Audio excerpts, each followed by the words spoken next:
When we first started, we opened the door, and then within maybe 3 months, we got shut down. Dun, dun, dun. Uh-oh. But like properly shut down. The police came. Tape over the door. Everybody out. You know, like No. it was, I mean, it kind of felt like it was a crime scene. I mean, it was crazy. Welcome to Jump Podcast. I'm your host, Traveling Jackie, and I'm here to explore travel, adventure, and lifestyle in ways meant to motivate you to move and experience the world outside your comfort zone and to do big, courageous things with your one life. Let this show be a source of advice and inspiration, and remember that in the end, it's you who takes the leap.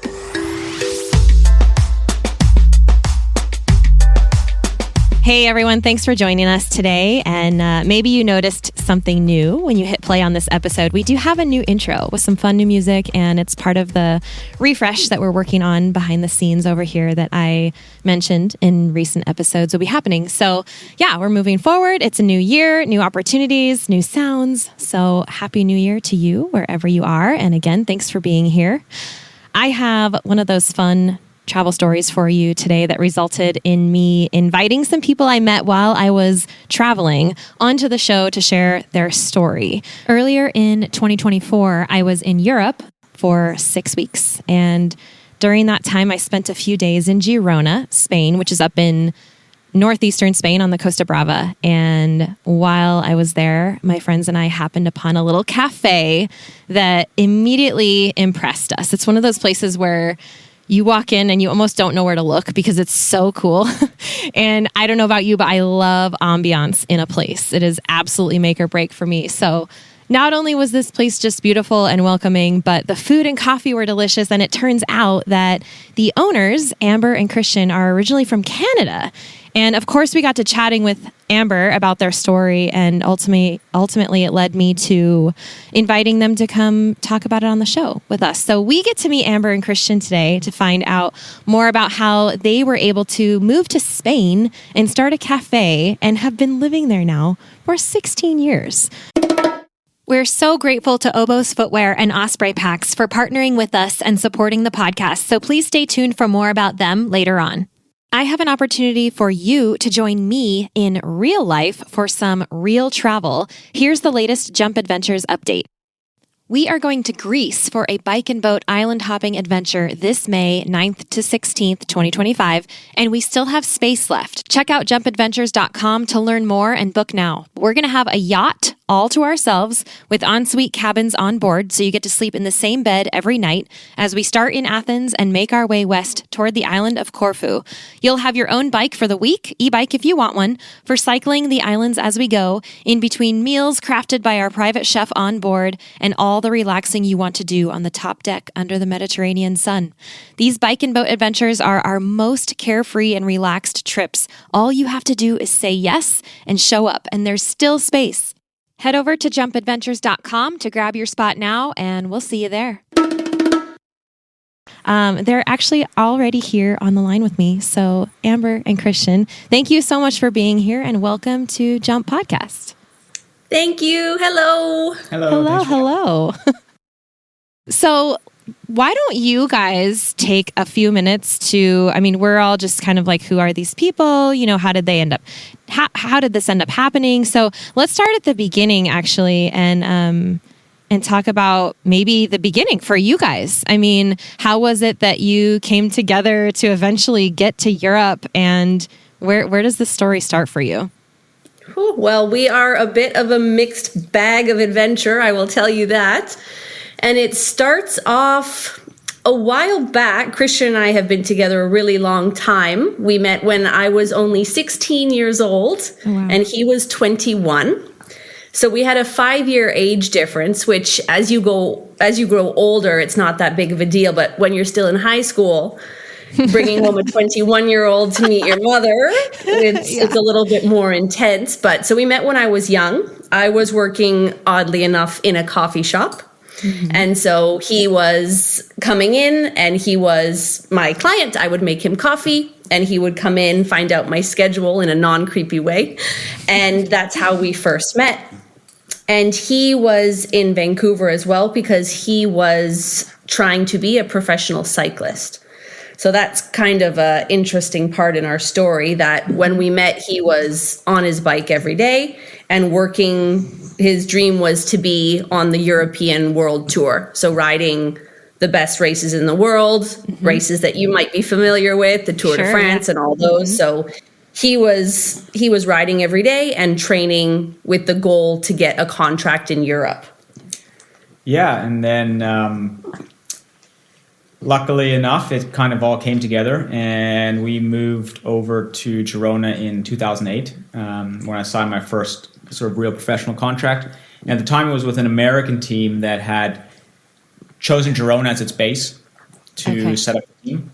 So all the non-European riders on the team were encouraged to live in Girona just for simplicity, and so the team could help organize all the logistics and everything that goes into, you know, being a professional athlete and yada yada. So we moved over in 2008, spent a great career riding many amazing races. Fortunate enough to be able to do the Tour de France, which is like a real highlight for myself and us and, you know, any sort of athlete. Yeah. That's amazing. I didn't know that you were on the Tour de France. That's amazing. But then you sort of, you know, living in Europe, especially at the time, it wasn't super easy. Now Girona is a very developed city with a much more international feel. Back then, when we first went, it was the sleepiest little town, and literally nothing was happening. You know, there was not really, bar this group of 10, 12 athletes, there was not anything else really going on. Which meant for us and Amber especially, it was quite a, I'm not going to say boring potentially, but for someone who's a very ambitious person, I mean, Amber was always working when she was young and really enjoyed that. It was kind of looking after me was a job, but over time, she was looking for something else. So we kind of gone back and forth, and we're trying to figure out if maybe she would go back to Vancouver for a bit, and we kind of do long distance while I was still living in Europe. And then finally we decided that, you know, we both had this sort of love for, let's say, cafe or hospitality. Myself more on the coffee side, and Amber more on the hospitality side. So we decided, why don't we open a cafe in Girona? It had gotten to a point. It had gotten to a point kind of in our lives where, you know, he could have continued cycling for another 10 years. And at that point he had already been cycling, you know, close to 10. So I just thought, okay, how much longer can I do this? As much as I love being like full-time domestic household engineer, I feel there has to be a little bit more in terms of what we do, what I do. Sure. Were you guys already married at this point? Yes. So met at 16, got engaged at 18, moved to Europe, and then got married at 20. And we've now been married close to 15 years. Okay. Yes, we were just married when we fully moved over. We were just when babies. You first moved.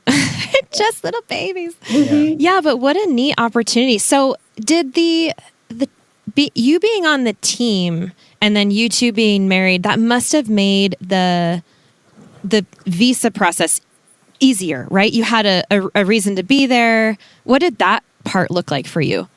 Actually, for us, it was interesting. I was born in Canada, but both my parents are German. So they immigrated into Canada in the 70s. So I actually have dual citizenship. So I have a German passport, which made going to Europe obviously much easier. And then, because we were married, for Amber to get her residency was a simpler process. Still not easy, but it was simpler. That's how we kind of settled down. And always Girona, right? Always Girona. Wow. So have you actually lived there longer than...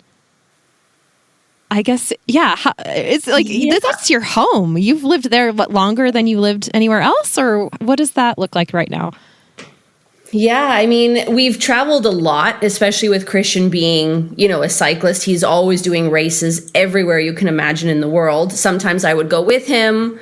sometimes when he was gone, I would travel my own just here in Europe. We have a budget airline called Ryanair, and you can get a flight from Girona airport to Venice for like 12 euros. It's crazy. So if he would be doing a grand tour, he'd be gone for 3 weeks to a month. And so I would just look on the Ryanair website and, okay, where can we go? And so with him being gone, with him traveling, with me traveling, we saw a lot of places. But every time we would come back to Girona, we just realized that it continued to check every single box. More than any other place we had been. And every time we came back, there was nothing we felt that we were missing. There's nothing that we felt another place could do better. And once we kind of got that little itch of, well, if we opened a cafe, then it really would be perfect, because the only thing, in our opinion, that Girona was missing was a specialty coffee shop. And so we thought, well, if we just put that little 1% in, Girona would be perfect. Oh my gosh. And so that's kind of how it all came together. I love how this is coming together.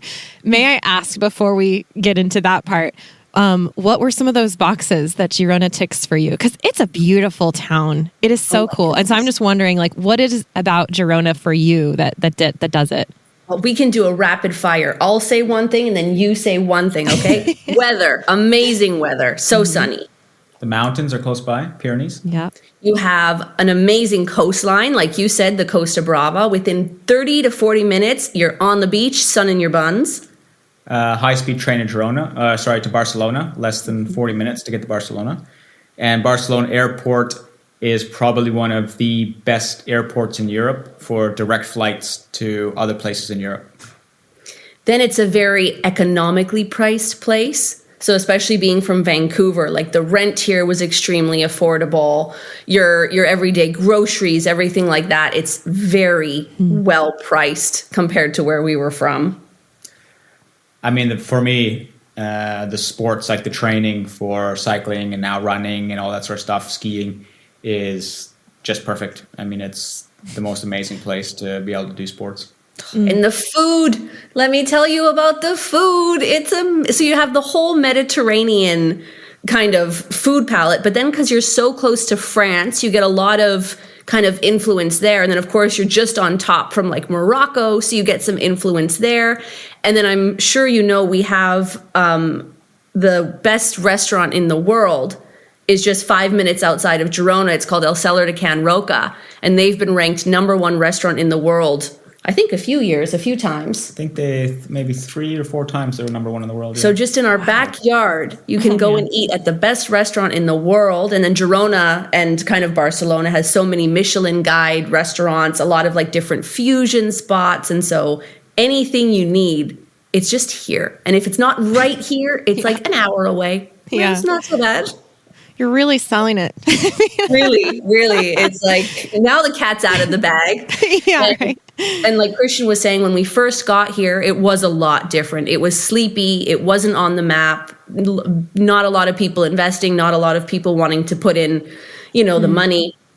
But a few key things changed Girona significantly. One of them, like Christian said, was the high-speed train. So they finished construction on that 10 years ago. Yeah, something like that. 2010 maybe. And it's a 38-minute train from the center of Girona to the center of Barcelona. So that changed everything. People would come a lot more for day trips, and kind of if they had half a day even, it would be worth it.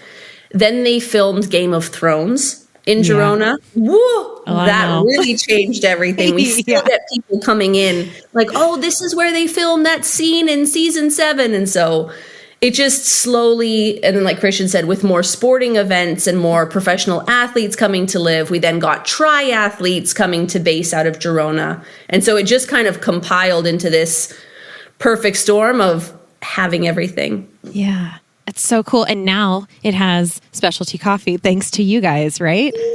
You must be proud of that. You must really be proud of that.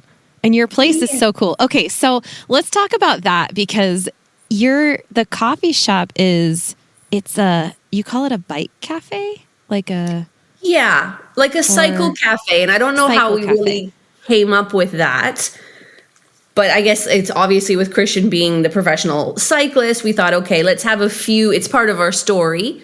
the fact that he's a cyclist. And so we wanted to have a few details of cycling, but I myself don't cycle. We didn't want to bash the concept over the head to death of being only for cyclists. Right. We wanted it to be kind of welcoming for everyone, and not only tourists, but locals. And so we had a couple key things that made it cycle friendly, if you will. So like we had a water bottle. We have a water bottle filling station, so you can get free water for your water bottles if you're riding.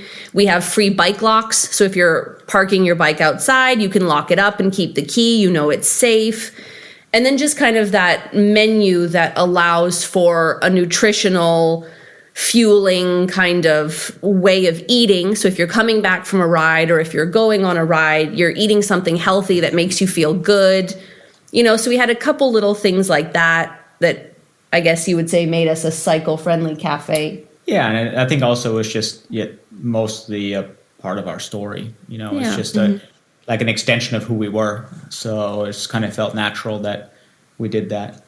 Do you have events there, or like something that draws in cyclists specifically at specific times, or is it just like a passing by sort of environment?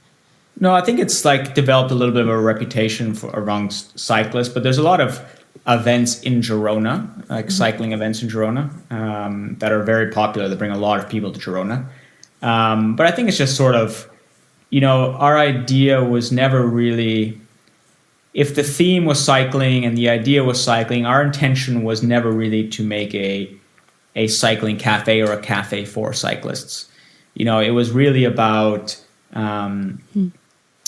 just expressing ourselves and who we were, and cycling was a part of that.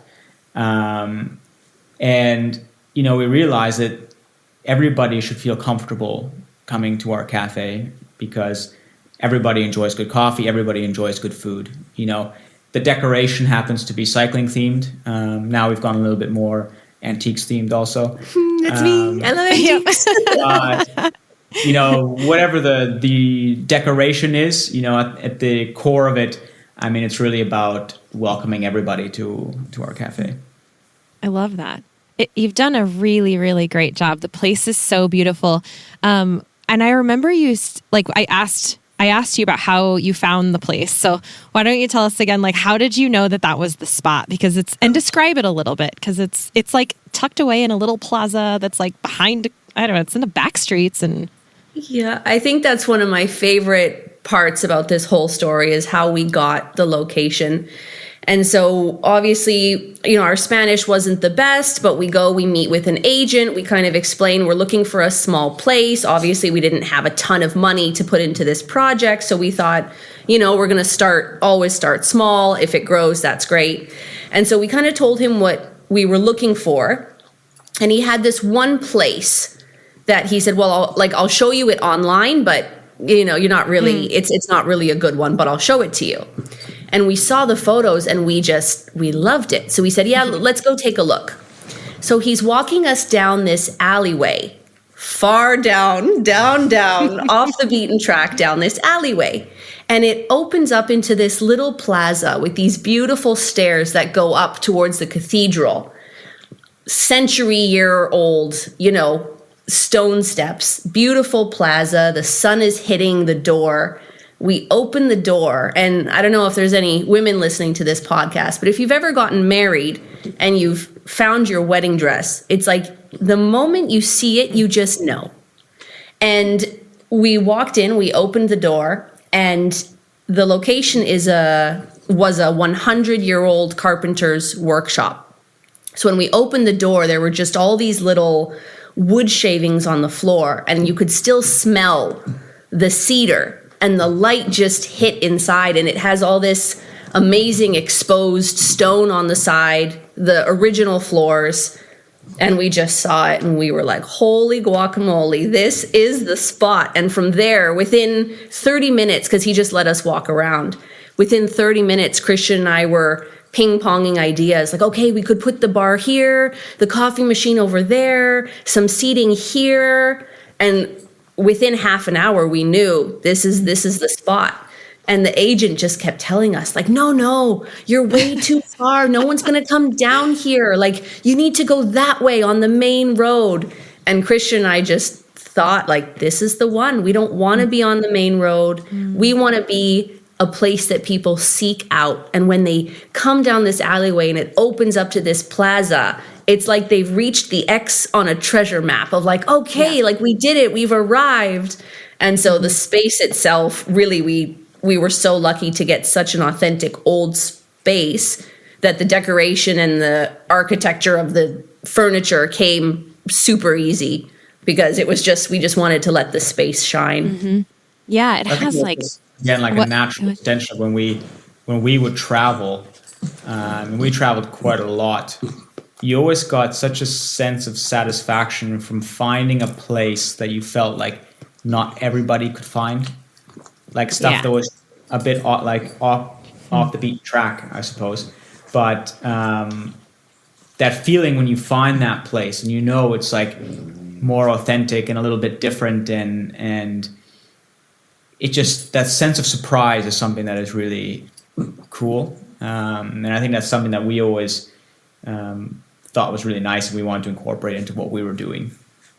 Definitely. I mean, I'm a big fan of off the beaten path, really. Like, I always, I guess I want to say I know that the best places are off the beaten path. You know, if you're on the main path with all the tourists, there's a reason that there's, you know, a whole bunch of tourists there. But as soon as you take those alleys and you start to see locals, you know you're in the right spot, you know? Exactly. And I think I said earlier on this episode that we happened upon your cafe, but that's not actually true. We were Googling. Like, we were there for a few days. And so we were looking, I mean, sure, we'd walk around and, you know, we were looking up places to go, places to eat. The friends that I was with were they're big foodies. And so, and Michael, you actually met Michael, you talked to him a bit. He was the one that found your spot, and he's like, we have to go here. This is, you know, it's out this, you know, weird way, but whatever, we're going. And so, that's how we found it. And I mean, they were already on, I think, coffee too by the time I got there to meet them, and they ended up going back and talking to you more, and they got a little tour of your roastery and everything, which is just so neat. But yeah, it was definitely, we sought you out. We were one of those people that said, hey, this has got to be worth something. You guys have really great reviews, and yeah, off the beaten path at the end of a weird dark like tunnel alley is really cool. That's the one, tunnel alley. Exactly. And then, but the place itself too, when you walk in, I love how it's like split level, right? If I'm remembering correctly, you walk downstairs, or there's also a little upstairs like mezzanine area with some tables. Exactly. And yes. And then on the sides of the walls, there's like built-in stone archways that are almost like windows that don't go anywhere, like on the inside of the wall, right? What an amazing memory you have. That's it exactly. You're painting the perfect visual. It was, but I remember stuff like that. Like, it really did stand out to me. It is a really cool spot. And like, you have just the right amount of light coming in from outside to just kind of light up the space. And then you've done a really great job decorating. I mean, and you were so proud of it too. I know we were talking about that with you while we were there. And, but then that's really neat, because as you were saying, going back to the whole point of this is expressing yourselves. This is something that you love to do. You've gotten into going antiquing now and bringing back little treasures that you find and just setting them up. And yeah, it's when you guys listening, when you guys go see this cafe, you'll understand, and you'll get to meet Amber, and it's yeah, a really cool experience. I'm usually there almost every day. It's one of those things where really what they say is true. Like, if you love what you do, it doesn't feel like a job. And so every day, like, I'm still like so honored to be there. I'm so lucky to be able to have my coffee there. I'm just so blessed to be able to like walk in and see it and enjoy what I do. And I love when it's really busy, and when people like yourself come in and, oh, you know, I'm coming from here, I'm coming from there, or a friend recommended me from here. And it's just so cool how a tiny little coffee shop can connect so many people from the farthest little places in the world, that everybody can come together for something so simple and so humble, like a cup of coffee. Yeah, I love that. Okay, so I don't think we even said the name of the coffee shop yet, so I'm going to let you. No one will ever know. It's a secret. You have to find it yourself. You only have one hint, and it's down the tunnel alleyway. Yeah, you have to go to Girona and just Google coffee shop and see if you can find it. I like this. No, we should just roll with that. So if someone does find themselves in Girona, how do they find you? So and what is it called? Yes, the name of the cafe is called La Fabrica, which is I don't know. We ask each other all the time, like, how did we come up with that name, or who came up with that name? We don't know. It's one of those things where it is. And it's funny though, because La Fábrica in Spanish actually means like a factory, like the factory. And so it's cool because at the end of the day, we're making coffee. So we always say, okay, like we're the coffee factory, that makes sense. So Girona is very small. So if you come to Girona, you just have to Google La Fábrica, and it's just 2 minutes from anywhere in the center. It's a very beautiful walking street, like walking city. So you just find yourself on the main street, go off one little alleyway, and boom, there we are, waiting for you. I remember actually when I was walking there, I was being led by the Google Maps or whatever, and I was by myself, and I got to what I thought was going to be like a passageway, like a tunnel, because there really is one. But so I was on the road, like just down from you. You know what I'm talking about. And I got to the spot on the map where there was supposed to be this passageway, and there was a giant steel door. And I was like, oh, that's shut. I can't go this way. So I actually turned around and I went all the way around. Like I went back down that alley, up to the next street, and then down your alley. And as I'm walking, I see this tunnel on my left. I'm like, wait, did they open it? Like, what just happened? And we exited that way. And if I had gone like 3 more steps, I would have seen the actual tunnel. And I was thrown off by the closed steel door. But I loved that it was like a maze even to get to you guys. And yet, like you just said, you're really 2 minutes from anywhere. Like you're actually right there. You just have to go either down the alley or through the tunnel or down the stairs or whatever it is to get there. But yeah, it's good. Being off the main drag really keeps away the riffraff. Like you really have to want to come to find us. Yeah. And I find those people, when they do arrive, they're so happy. And we talked at the beginning, like, okay, our location, where do we want to be? And if you're in Girona, the main drag is called La Rambla. And so if you're on La Rambla, it's like you have tourists who are tired. They want to sit down with a water. They want to use the bathroom. They don't care where they are, what they're having. They don't care if it's overpriced. They don't care if it's good or not. They're just, okay, I'm here. I'm tired. I'm sitting. Whereas, like Christian was saying, being a little bit farther away, it makes the process to be an adventure and a journey to get to where you need to go. And so thank you for braving around and up and to the side to get there, because that's the goal, Absolutely. I love it. So going back to when you were finding the place and building that, was that hard for you as foreigners, or was it like, how did you do it? Because were you able to use your name or whatever, Christian, like as how did that work? Is it hard to start a business in a foreign country? It was, I think if you would probably speak to any entrepreneur, they would tell you the first business is incredibly difficult. It was not easy or smooth at all.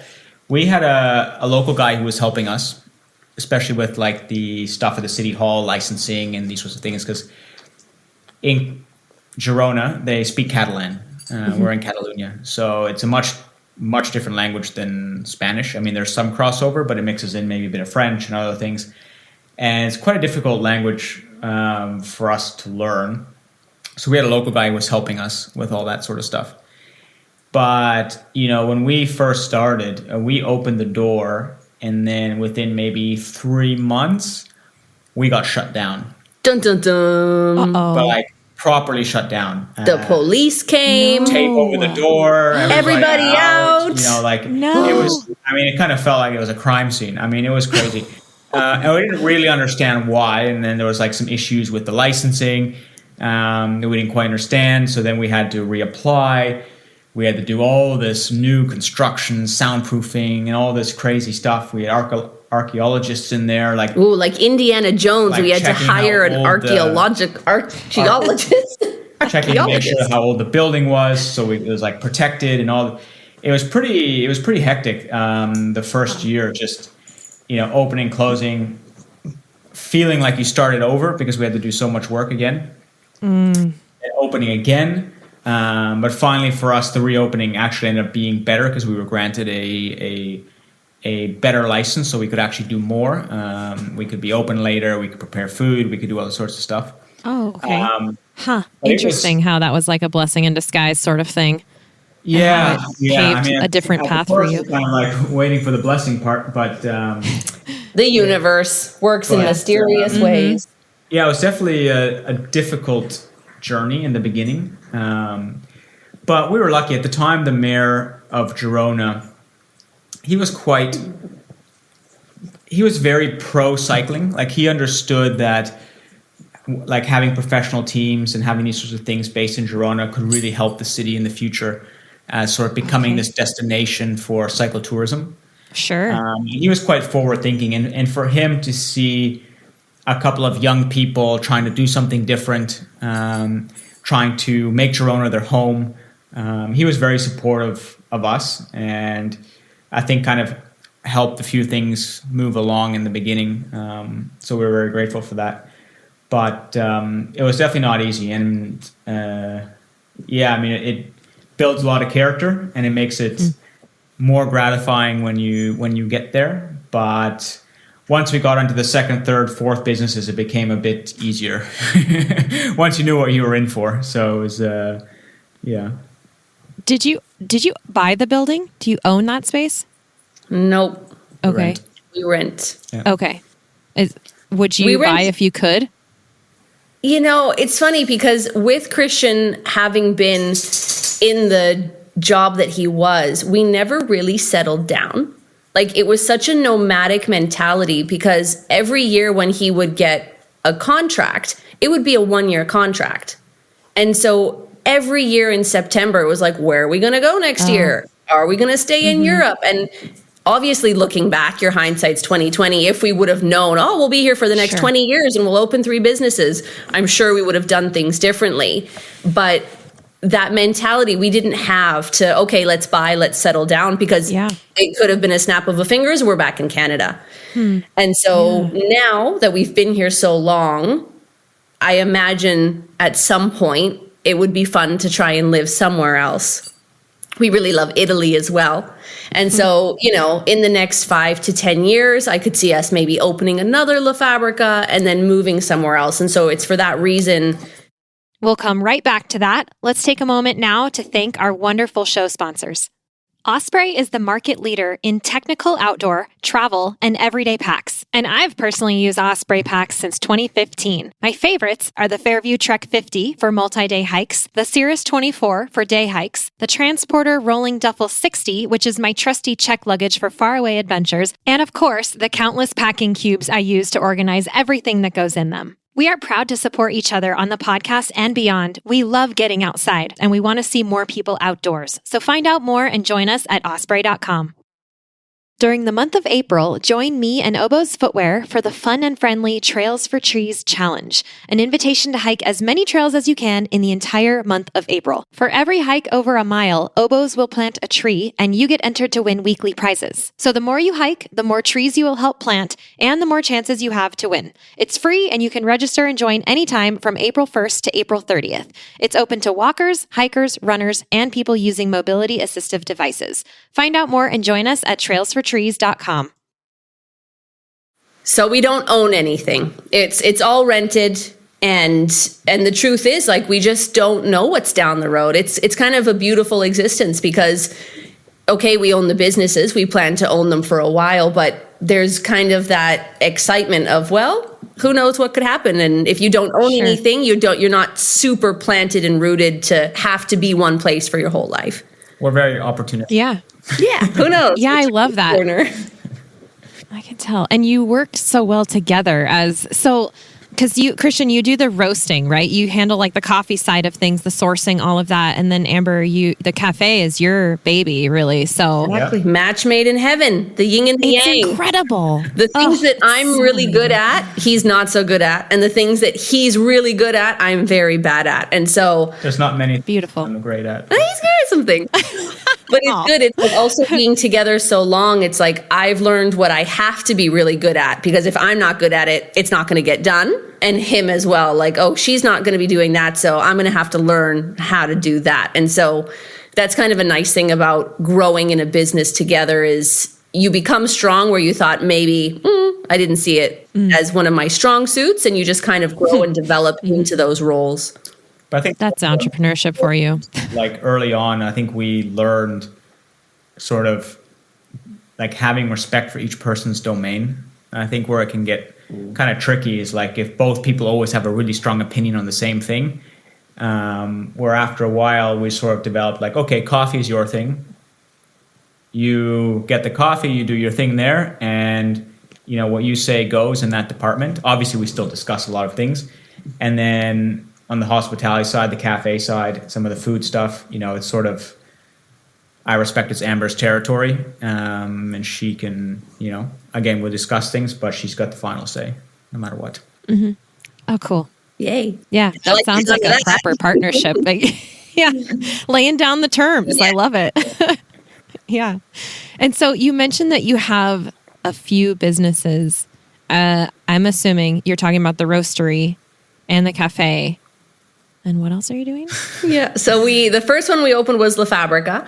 And actually in March, we're going to have our 10-year anniversary. So we're going to have a big party. Ooh, and then congrats. Yeah. It's funny. I always tell Christian, like 10 years in hospitality years is like 100 years in normal years. So we'll definitely have to have a party. And then the second business we opened is Espresso Mafia. So like you were saying, that's where Christian roasts the coffee. That's where we get the big sacks of green beans, like 60 kilos from all over the world. And that's where we physically roast it. We're the only in-town roaster. So that's unique. And that's right downtown. Yeah. That's like right in the middle of everything. It's funny because now like we have our engineer and he says there is no way they would let that happen now. But because it was 10 years ago, again, Girona was empty. No one really cared. Yeah. They were like, oh, you want to put a roaster in? Sure. No problem.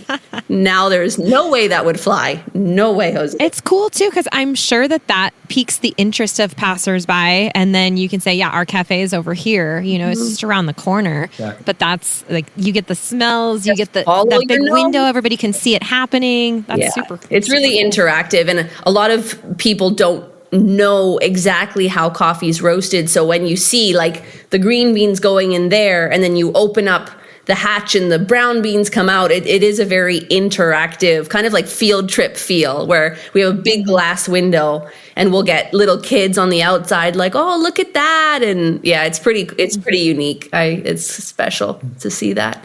So that was the second one that we opened. And then the third one that we opened was a bike shop. So obviously with Christian being in the cycling world and having so many years and connections, he knew that, okay, Girona's missing kind of a very nice high-end luxury bike experience. And so the third one that we opened was a bike shop called The Service Course. And then Christian decided he liked running. So he wanted to change careers completely from professional cycling to professional trail running.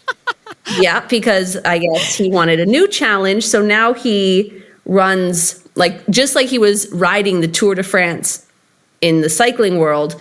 He's now doing the equivalent in the trail running world. So he now runs the most prestigious race in the world called the UTMB. And with that came a fourth baby business, and that is called Overland Running Provisions. And that is kind of a trail running one-stop shop for everything you need when you're out on the trails, running shoes and outfits and poles and gels and all those fancy things. All the gears. Yeah. All the gear. I'm well versed in all of that. Where are these two then? Where are these two shops? So the Service Course is located just on the other side of the river, but maybe a 4-minute walk from La Fabrica. Espresso Mafia is a 2-minute walk from La Fabrica, and then the Overland Running Provisions is a 5-minute walk from La Fabrica. So it's all very close. Town. Yeah. Yeah. Okay. Cool. You get your exercise. Look at you guys go. Point A to point B to point C. It's like just get a coffee in between the way and you're fine. Mm-hmm. Yeah. I love it. So how is your Spanish? Do you speak Spanish? So good. It's not very good. What about your Catalan? Even worse. Well, my Spanish is okay. I'm not going to go down. My Spanish is quite good. But mine is not. Yeah. Good. Not so much. Pretty much understand everything, but speaking it is a bit difficult for us. Mm-hmm. I'm not the hugest language person. And I feel like anytime someone comes into the cafe, they want to speak English. And if they're like a Catalan or a Spanish person, they want to practice English. It's the perfect, like free language exchange. So who am I to turn around and be like, oh, hold on, let me bring out my very bad Spanish and try to, no.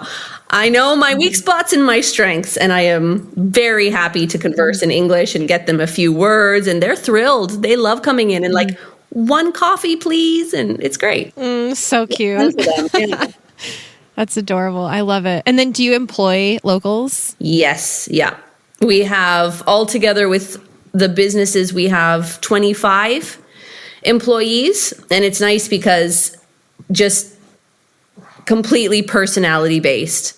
Like when I do the hiring, I don't even bother really looking at a resume. I'm like, let's just sit down for 5 minutes. I just want to hear you talk for 5 minutes. And I like to think most of the time I'm a pretty good judge of character. And if somebody's enthusiastic and they, because as well, there are lots of kind of typical Spanish bars or Spanish cafes in Girona. So if you're coming to one of ours, it's because you want already right off the bat something a little bit different, And so I can tell right away who's just looking for a job or who's looking for a job with us, And so it's nice. We have from all walks of life, all different countries, a lot of like, obviously they all live in Girona, but we have people from all over the world who have ended up in Girona. A lot of, like us, either like expats or, we have people from like Turkey and the Ukraine and Uruguay and Colombia and Argentina, like all over the world, but all kind of with that same mentality of like just a good vibe and happy to work and happy, like, attitude for gratitude. And so it's nice to kind of bring all those people together because it creates a really cool atmosphere in the team. Mm-hmm. You're all about the mission. I love that. Like everything, it's easy to see that everything that you guys do comes back to the passion, like the original mission, just an expression of yourselves.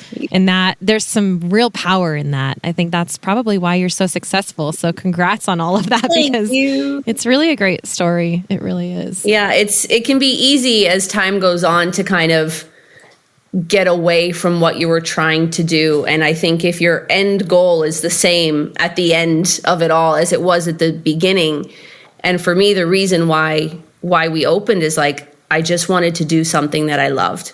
I had two things that I said to Christian, like, if I can do something that I love, and if we can break even, like, I didn't even want to make money. I was like, if I just don't lose that much money and I have something to do, then I'm really happy. And so I think if you care about something that much, it's like people can see that. And if it's not about the money, that's when you actually end up being able to do it well because people see it and then they support you and they pay for it. And so it's nice that it's something that now we don't have to worry about, but even more that I just constantly remember, like, why did you do this in the first place?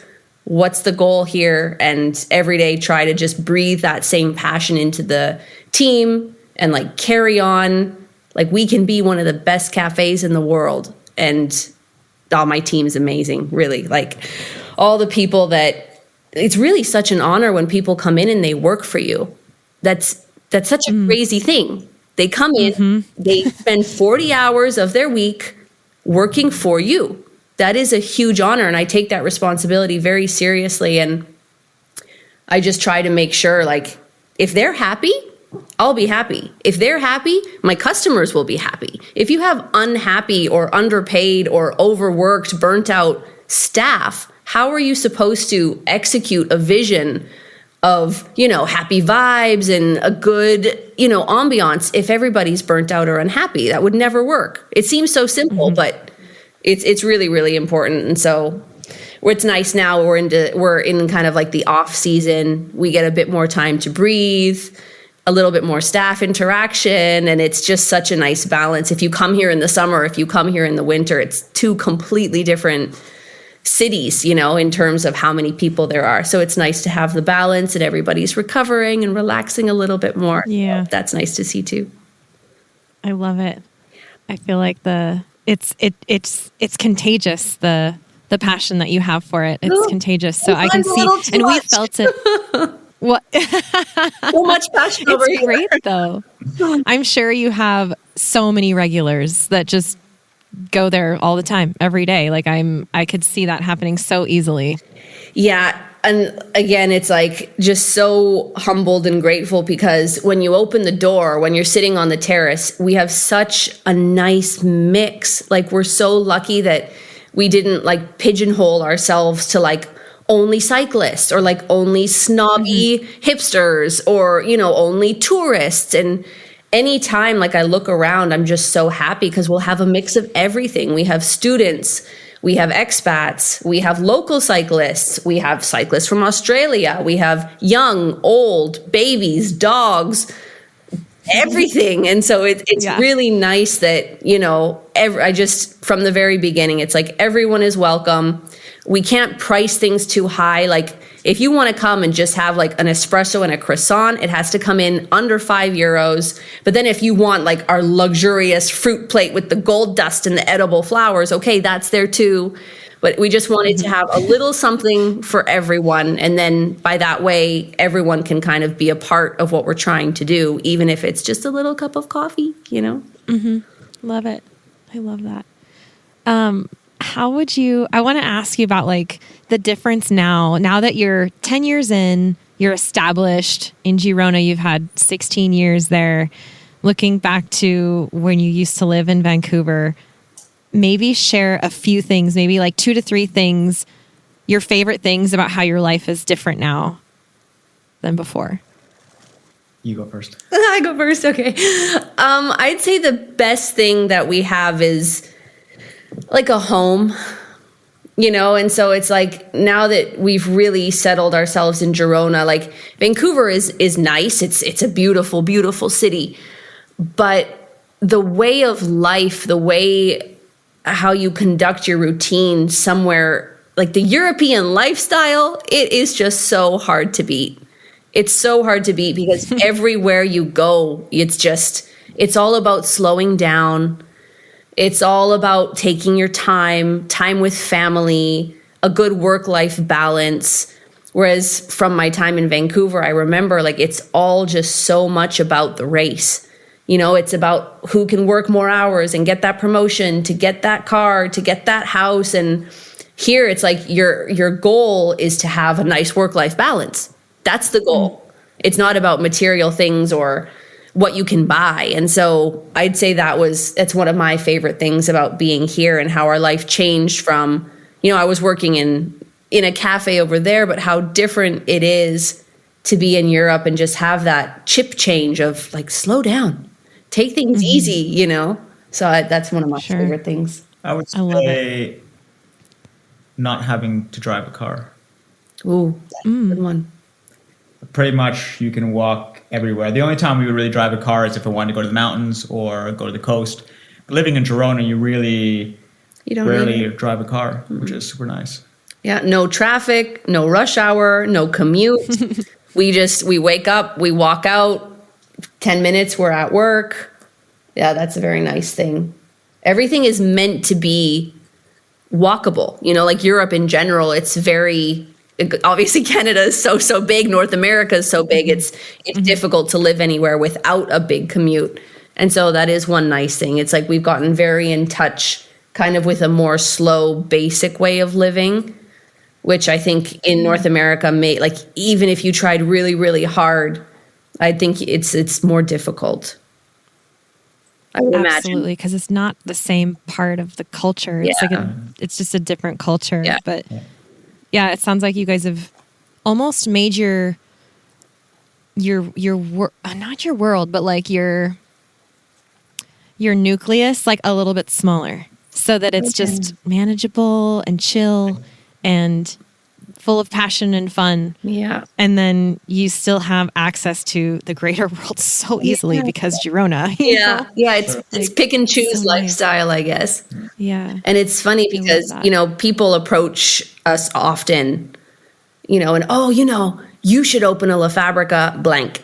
And they'll put all the different cities that you can imagine in Australia or in New Zealand or, you know, down in Boulder, Colorado. And, if you opened a La Fabrica, it would be so cool, so crazy. And it's been 10 years. And I have to say, like, I really think it'll just be one.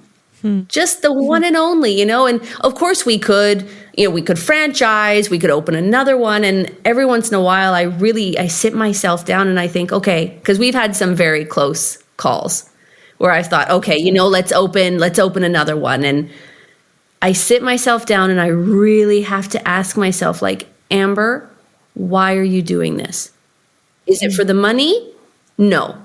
Because the truth is, like, we lived in a trailer when we first met. We've lived off of pennies. So even like with a tiny amount of money, we have more than we could ever need. We're very basic livers. So, okay, it's not about the money. Time. I'll lose time if I open more. I'm going to be more busy, more responsibility. Okay, like, would it be ego driven? I want to have more La Fabricas all around the world, like empire. Well, no, I don't want that. Well, okay, is it passion? And I think, well, everything I have with just one. Is anything going to get better if I have 10? Is anything going to get better if I have 50? Imagine 50 La Fabricas all around the world. For what? I don't think I'll be able to ever create another location more special than the one that I have. So it's like, instead of trying to build more, why not just really take care of what you have? Just maintain and water the garden within your vicinity, and don't worry about everything else that you could potentially achieve. Yeah. No more La Fabricas. Well said. I'm like, I want to clap.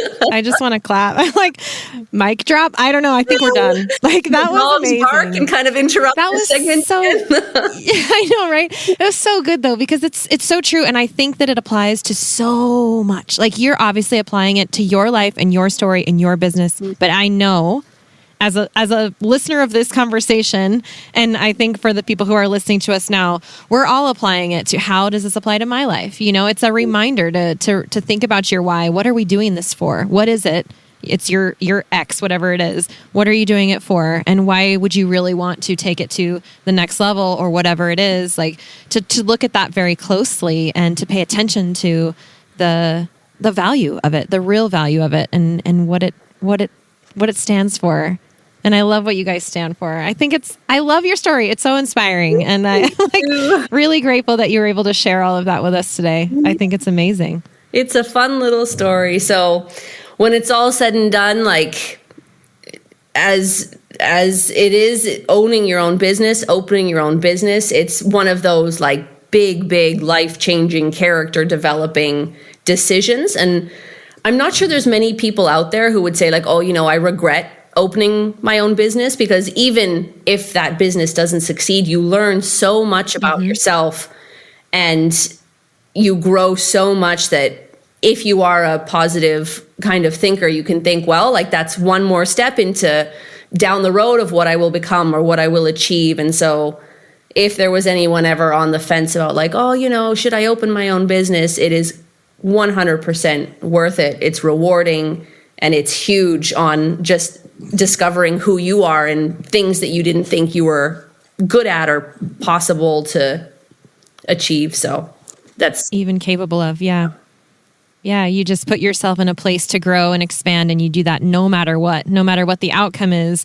You're growing and expanding and whether learning. You like it or not, you're growing and expanding. Yeah. And hopefully you like it. Hopefully you love it like you guys do. Yeah. So that's amazing. Okay. Well, I can't wait to see you guys again. I'm definitely going to come back to Girona and pop back in next time. Well, we're having a 10-year party. If you're around in March, you should definitely come. It'll be a bang. It's amazing. Congrats on 10 years. Thank you. I'm going to be back in Europe end of April, but that's not March. That's fine. We'll delay it. That's all right. We'll delay the party. Yeah. We'll have another party. Okay. Okay. We'll have another party. I'm always down. Actually, you know what's fun? I'm going to be celebrating 10 years in March. Is it March? April? March? April? Yeah, it'll actually be 11 years, but we missed it last year, so we're going to do a 10-year celebration for the podcast. So I get it. Like, I know what it feels like to be in it for 10 years. Well, congratulations to you too, miss. Well, thank you. Yeah, the time just flies by, but if you enjoy it, it's good years in the bank. Exactly. I know. Okay, so until we meet again, where can people find you on Instagram or online, whatever? Just follow your heart. Follow your nose. You'll smell us with the coffee. You'll see us down the alleyway. And if it's meant to be, you will just end up on our terrace drinking a good cup of coffee, you know? Just come to Girona and just, yeah, follow your spidey senses. Yeah. Wonderful. Yeah, Okay. the name's LaFabrica, so just, that's the most important thing. We don't have, what'd you say? Like the name's LaFabrica, but we don't have like a TikTok or we have an Instagram. And it's funny because we don't have any, I do all the social media of all of our businesses. And when we first opened, it was really important to us to like never pay for any kind of advertisement. I always thought it a bit of a cop-out, to like, pay to have my ad here, or like pay this influencer to kind of do a spiel on our cafe. And so it's nice because I know in my heart that all the little growth that we've had have been from word of mouth experiences or like honest, genuine reviews of people who we've just really tried to give a good experience to. And so that's really nice that it all comes down to an organic network. And that's how I want it to stay, because I think I love it. Money can't buy that, that's just real hand on heart experiences. So that's really cool. Oh, you're absolutely right. I love that. Okay. Cool. Well, Amber and Christian, again, thank you so much for your time. Your story is super inspiring, and I love how you guys just took the leap and went for it and have found such success in such a quaint little beautiful corner of Europe for your little cafe. And I just love what it stands for and how it brings your people, your chosen community together. And I wish you all the best with it going forward. Thank you. And I hope that you continue to love it for years to come. I hope that we'll check in another 10 years and we'll let you know. Sounds amazing. Okay. Well, happy New Year to you guys and stay safe. And I can't wait for our listeners to start going into your cafe and telling them that they heard you on the podcast. Free coffee for them if they God. We heard you on this podcast. Really? Yeah. I'll tell all my team. They'll all know. Okay. You guys heard it here. All right. Thank you guys.